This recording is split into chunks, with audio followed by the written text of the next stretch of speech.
December 31, 1955.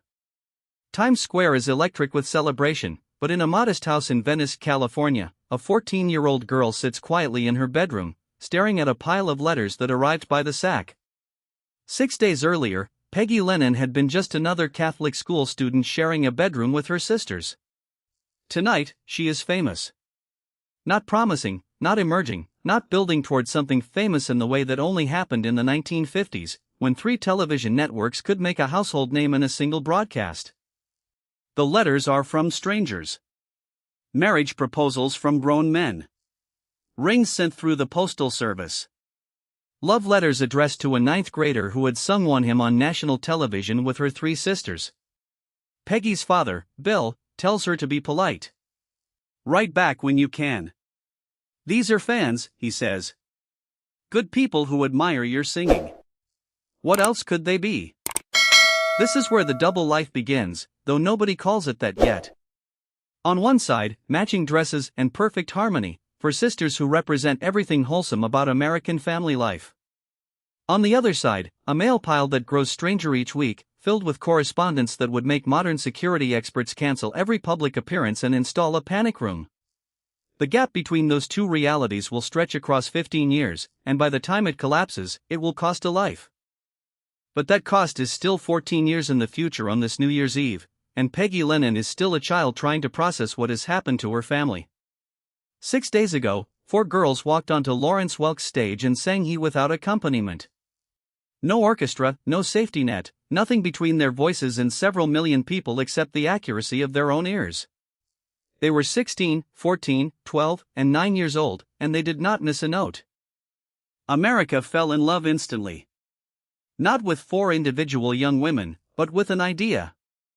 The idea that a family could stand together and create something beautiful, that harmony learned at a kitchen table could touch the heart of a nation, that in an increasingly complicated world, simple goodness still existed and could be found on Saturday nights at 8 o'clock. The audience was right about the goodness. They were right about the harmony. They were right about the family love they heard in those voices. What they could not know, what the cameras could never show, was everything else happening in that same house. The recent funeral of a baby sister. The financial struggles of raising 12 children on a milkman's salary. And now, the daily arrival of mail that was beginning to cross lines, the Lennon family had no vocabulary to describe. The story properly begins 18 months earlier, in a working-class neighborhood where the Pacific Ocean met the edge of Los Angeles County. Venice, California, in 1954 was not the Venice of postcards or real estate dreams. It was small houses and large families, fathers who worked with their hands and mothers who stretched grocery money across weeks that never seemed to have enough days in them. The Lennons lived on Garfield Avenue in a house that held 12 children, 7 girls and 5 boys, in bedrooms shared by necessity and habit. Bill Lennon delivered milk for a living and taught harmony in the evening.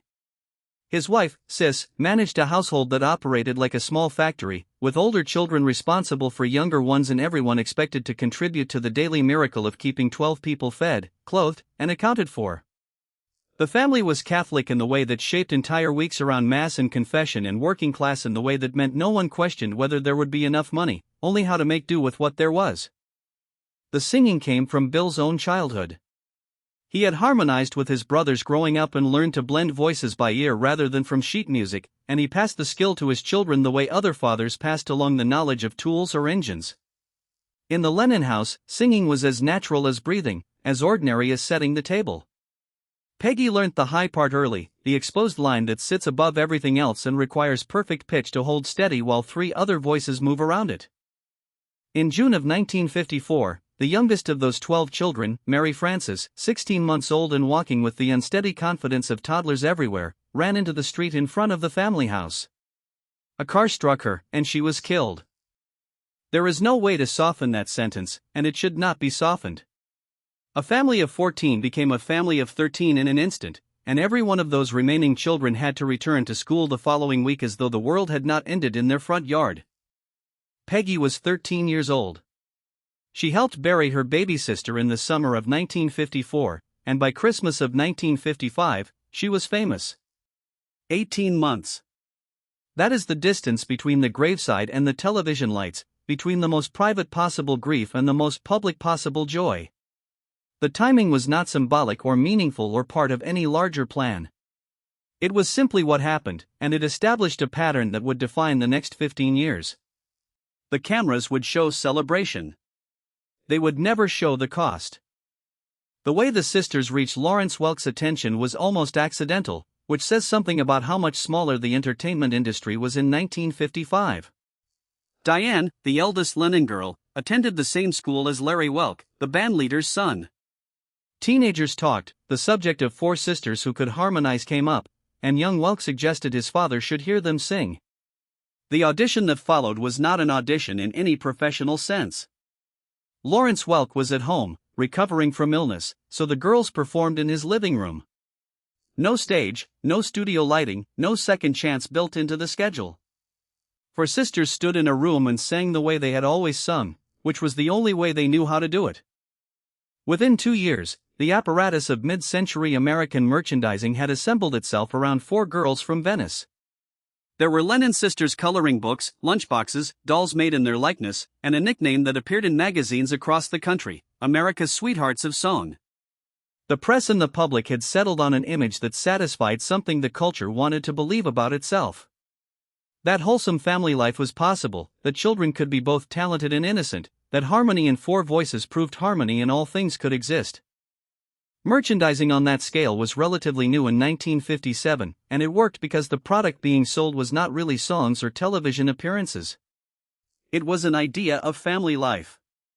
Parents bought Lennon Sisters lunchboxes for their own children as a way of buying into something orderly and sweet at a moment when the country was eager for exactly that kind of reassurance. What this meant practically was that four school-age girls could not go anywhere in America without being recognized. Their faces were on products in stores where their own neighbors shopped. The family name, which had belonged to a milkman and his wife, had become a commercial property with market value. None of this arrived with instructions for management. There was no established practice in 1957 for handling what happens to children who become nationally famous overnight. The public did not learn about four individual young women. They learned about a single entity called the Lennon Sisters.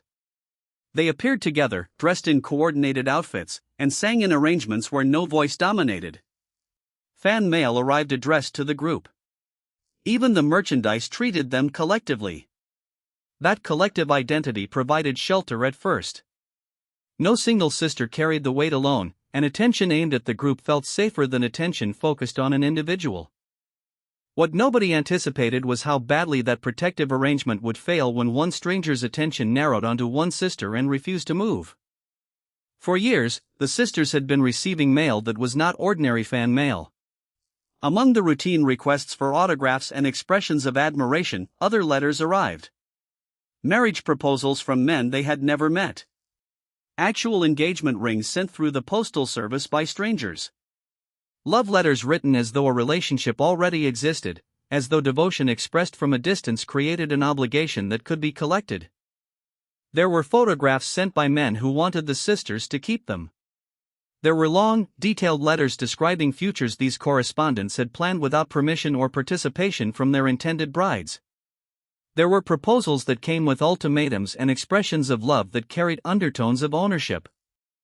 The volume grew each year, and the tone grew more insistent. What did not exist was any framework for understanding what was happening or any institution equipped to deal with it. In the 1960s, the vocabulary for this behavior had not been invented.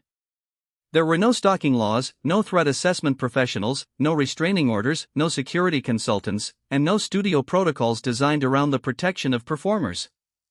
Read that again with 1960s eyes rather than modern ones. Today, a single letter describing an imaginary marriage would trigger security reviews and legal action. In that era, essentially none of those resources existed. So the family did what decent people did in the absence of guidance. Bill Lennon instructed his daughters to remain polite. He called these people fans, because that was the only available category. Someone writes to you, and you respond courteously. Someone admires your work, you express gratitude. The instruction was politeness, and the Lennons followed it for years. They wrote back when they could. They signed the photographs that were requested. They thanked people for their interest and their support. The idea that a portion of that correspondence represented genuine danger rather than excessive enthusiasm was not a thought the culture had equipped anyone to have. This was the third reality the cameras never showed. A family attempting to maintain good manners while navigating a growing pile of correspondence that included things no one should have to be polite about. Week after week, year after year, the mail arrived and the family responded with courtesy because courtesy was what their faith and their upbringing demanded. By 1969, one of those correspondents had decided that politeness was not enough. The man who would destroy the careful balance the Lennon family had maintained for 14 years was named Chet Young. The documented facts about him should remain limited because he is not the subject of this story, and making him its central character would betray everyone it is actually about. Young had been committed to a state hospital for the criminally insane. He had been diagnosed as dangerously delusional. He believed that he was married to Peggy Lennon, a woman he had never met, never corresponded with, and never had any connection to beyond what existed in his own mind. On August 12, 1969, Young waited in the parking lot of the golf course where Bill Lennon worked and shot him. William Lennon was 54 years old, the father of 12 children, the man whose harmony lessons had created the most wholesome act on American television.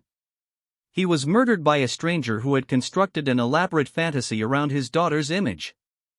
The threat did not end when Bill Lennon died. Young was not caught.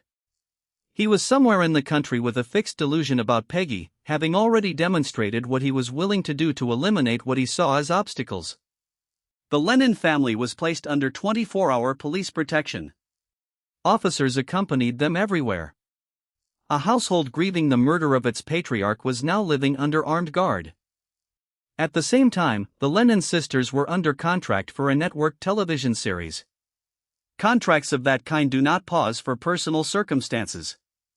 The network had a schedule, and the show required episodes. So they kept working. Four sisters went into studios in the weeks after their father's murder, while his killer remained at large and specifically fixated on one of them. Getting into the wardrobe, standing on their marks, and hitting the harmonies their father had taught them.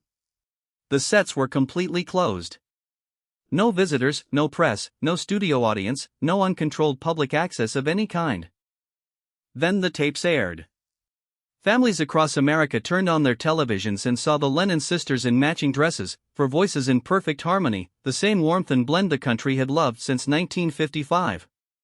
Viewers watched and enjoyed it and thought about what a nice family that was, then turned off the set and went to bed.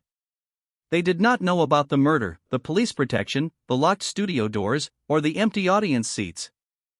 2 months later, Chet Young was found dead in an abandoned car from a self-inflicted gunshot wound.